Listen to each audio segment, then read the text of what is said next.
এটা হলো Rajshahi rail station.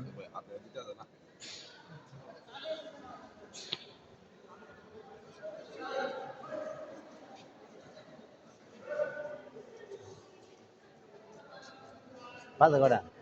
5টা? 4:40। এখন সময় 4:44 ভোর। আমরা 5টার পরে স্টেশন থেকে বাইরে হইব নারকেলবাড়িয়া কৃষি কলেজের উদ্দেশ্যে।